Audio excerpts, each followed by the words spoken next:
మీరన్న Andhra bank union అనేది ఆ రోజున తెలంగాణ అంటే నిజాం స్టేట్ని యూనియన్లో కలిపాడు ఆయన పటు.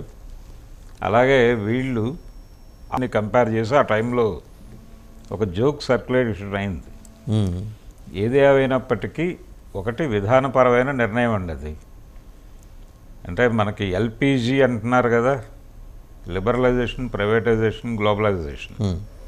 ఈ ఎల్పిజి నేపథ్యంలో డిజిన్వెస్ట్మెంట్ ఫండ్ అనేది చాలా కీలకంగా మారిపోయింది.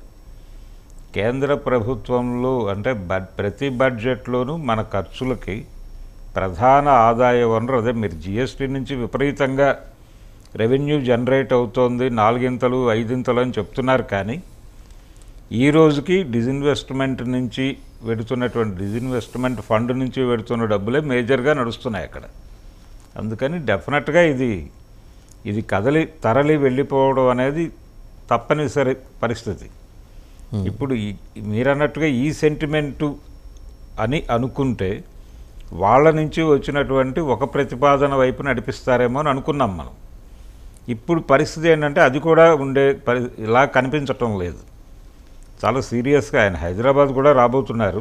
అవును, కుమారస్వామి గారు హైదరాబాద్ వచ్చిన తర్వాతే ప్రకటించవచ్చు ఆయన నిర్ణయం ఏమిటి అని. లేదు ఢిల్లీ వెళ్ళిన తర్వాత ప్రకటిస్తారేమో చూడాలి.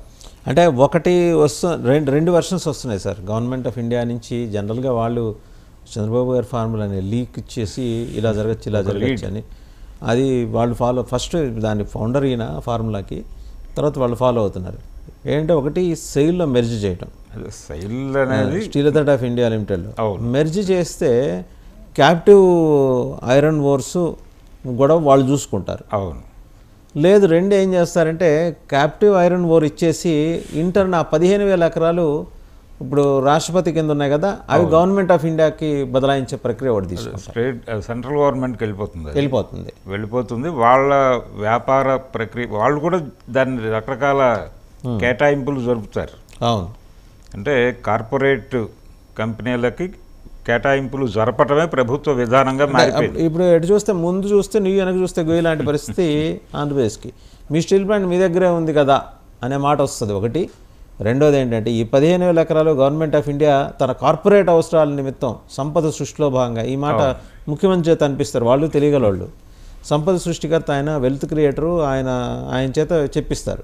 వాళ్ళు ఏంటంటే ఎక్కడ తడి అంటుకోకుండా దూరంగా కూర్చొని ఇవన్నీ చేస్తారు. సో సంపద సృష్టి కోసం 15,000 ఎకరాలని మేము వినియోగిస్తాము మీ ముఖ్యమంత్రి ఆధ్వర్యంలోనే అంటారు. పైగా ఈ సెయిల్కి తరలింపు అనేది కూడా ఇక్కడ నుంచి వచ్చిన డిమాండ్స్లో ఉంది. కాబట్టి ఆ డిమాండ్ మేరకు తరలించే అవకాశం ఉంది అనేది మనకి నిన్నటి వరకు ఉన్నది. అయితే ఇప్పుడు క్రానికల్ కథనం కావచ్చు, మరొక ఆంగ్ల పత్రికలో కూడా వచ్చింది అంటున్నారు. ఇదే వార్త ఫైనాన్షియల్ ఎక్స్ప్రెస్.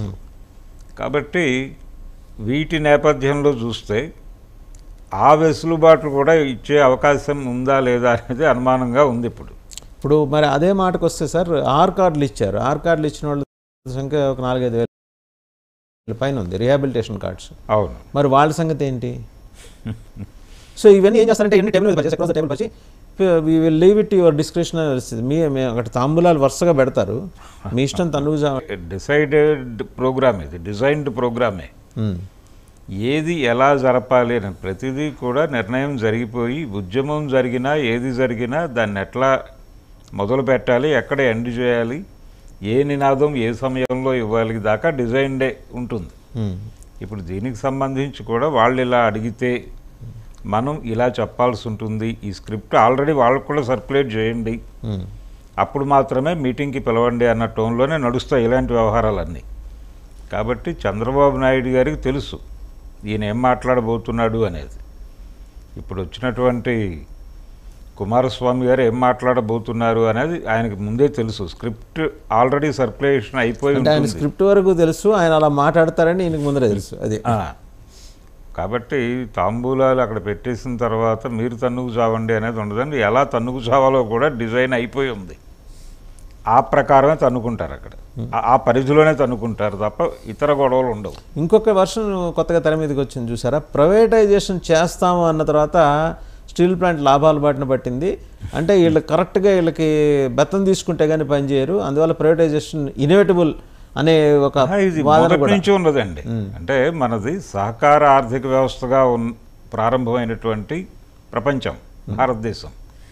అయితే దీనివలన విపరీతంగా నష్టాలు వస్తున్నాయి. ప్రైవేటు కంపెనీలకు లాభం చేకూర్చే పద్ధతిలో ప్రభుత్వ రంగ సంస్థలు నడుస్తున్నాయి అనేది కదా వీళ్ళు ఈ డిజిన్వెస్ట్మెంట్ ప్రోగ్రామ్ ఎల్పిజి మొదలు పెట్టడానికి ముందు దశలో, అంటే మార్కెట్ ఎకానమీకి దేశాన్ని ఓపెన్ చేయాలని పివి నరసింహారావు గారు మన్మోహన్ సింగ్ గారి నేతృత్వంలో నిర్ణయం తీసుకోవడానికి, ఆయన వరల్డ్ బ్యాంక్ పెన్షనర్ అనే విషయం మర్చిపోకూడదు ఎవరు కూడా. మన్మోహన్ సింగ్ ఓకే, ఆయన వరల్డ్ బ్యాంక్ పెన్షనరు, ఆయన వచ్చి సలహాలు చెప్పారు ఈయనకి. ఆ తర్వాత ఆయనే ప్రధాని అయ్యాడు.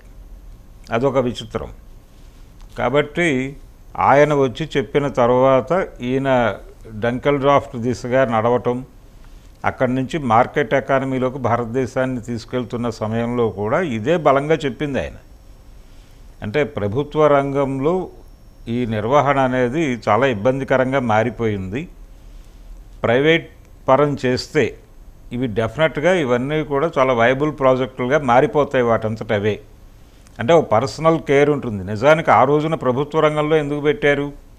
అప్పటి మోటో ఏమిటి? సోషలిస్టిక్ సొసైటీ కాబట్టి. సోషలిస్టిక్ అనేది ఒక ఇది. అయితే దాని వలన రకరకాల ఉపాధి అవకాశాలు దొరుకుతాయనే దాంతోపాటు ఆ సంపదని తిరిగి నేరుగా దేశ ప్రయోజనాలకు వాడచ్చు అని, ఆ స్పిరిట్తో ముందుకెళ్దామనేది అప్పటి ఆలోచన.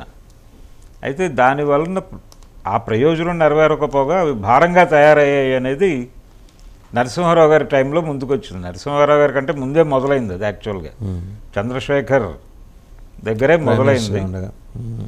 మొదలై ఆ తర్వాత ఇక్కడికి కొనసాగింది. అదే టైంకి ఈయన అడ్వైజర్గా ఉన్నాడు అక్కడ మన్మోహన్ సింగ్. ఆయన నేతృత్వంలో ఇది మార్కెట్ ఎకానమీలోకి వెళ్ళిపోయాం మనం. ఇప్పుడు వెనక్కి వెళ్ళే యూటర్న్ అవటం అనేది కుదిరే వ్యవహారం కాదు. పైగా మార్కెట్ ఎకానమీలో నుంచి వచ్చినటువంటి ముఖ్యమంత్రి చంద్రబాబు నాయుడు గారు. 95లో మార్కెట్ ఎకానమీ వేగం పుంజుకున్నటువంటి దశ. ఆ టైంలో ముఖ్యమంత్రి అయిన ఆయన చాలామందికి ఒక రకంగా ఆయన ద్రోణాచార్యుడు లాంటి వాడు చంద్రబాబు ఇలాంటి వ్యవహారాల్లో. కాబట్టి చాలా అద్భుతమైనటువంటి నిర్ణయమే ప్రకటించబోతున్నారు వారు. పవన్ కళ్యాణ్ గారు కూడా ఉంటారు ఈ ఎపిసోడ్లో. బట్ ఆయన కొంచెం ఇబ్బంది పడే పరిస్థితి కదా, ఎందుకంటే ఆయన పడినప్పటికీ కమిటెడ్ ఫర్ ద కాజ్ అండి. అందులో ఆయన అంటే ఆయన శంకించక్కర్లేదు ఆ ఒక్క విషయం. శంకించక్కర్లేదు, కానీ ఆయనని కూడా తీసుకొచ్చి నిలబెట్టి మమ అనిపించేటువంటి ప్రయత్నం చేస్తారు. దానికి ఒక శాంక్టిటీ ఇప్పించే ప్రయత్నం. అంతే. పవన్ ఉన్నారుగా, ఆయన చూసుకుంటారులే. ఆయన ఉండటం అనేది చాలా అవసరంగా మారింది. రెండోది, చంద్రబాబు నాయుడు గారు ఈ మధ్యకాలంలో ఏది చేసినా ఆయనని పక్కన పెట్టుకోవటం లేదు, ఆయన ప్రస్తావన చేయటమో అది లేకుండా చేయటం లేదు. చాలా ఎక్కువ ప్రాధాన్యత ఇస్తున్నారు పవన్ కళ్యాణ్కి అనే మాటలు బయట నుంచి వచ్చిన